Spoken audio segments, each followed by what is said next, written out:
There's another very interesting aspect of Ramayana that you can read about. There are scholars who have been writing about it, speaking about it, and it's very interesting. The physiological bodies, the physiological self itself, how our body is, there are relationships to how Ramayana can be seen with that. Right? It's very counterintuitive. Let me explain. See here, Dasharatha was the king of Rama, can represent the mid-brain. The mid-brain function is Dasharatha. The 10 rathas or the 10 functions, the 10 faculties of the mid-brain is represented by Dasharatha. And Rama is actually the cortex, the right on top. So you can ask anyone in that field, any doctor or any student studying, ask them if this is true, and we can validate. You can validate it yourself. So the thinking is Rama is the cortex and controls all the physiological faculties and everything that happens in the body. So this is right on top. This is the high brain, the top part of the brain. Dasharatha is the mid brain. And then Sita is the heart. And all the negative people who are attacking are the different negative emotions. Okay, so what happens when negative emotions play with your heart?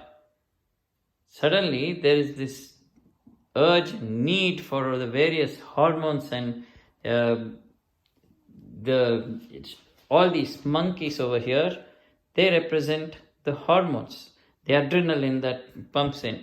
And there's a lot of activity, and there's just attention span is very less, and they want to react, and many things happen.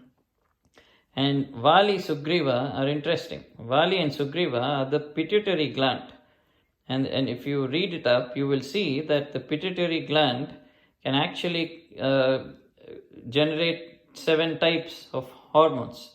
And then there's a story here that there were 7 trees, and Vali could shoot one arrow at one tree, immediately in quick succession another arrow, and bring down the other tree, and then with 7 arrows he could destroy and bring down the 7 trees.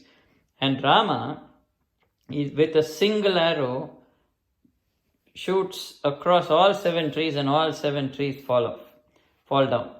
And then what it signifies is while the pituitary gland can control these hormones, the higher brain, the cortex, can control more than that. So this is something that Maharishi and Tony Nader, and read up about them.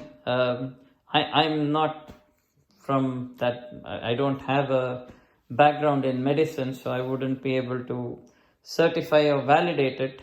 I thought it was interesting that there was a correlation between emotions and heart and hormones and pituitary gland and midbrain and Rama himself.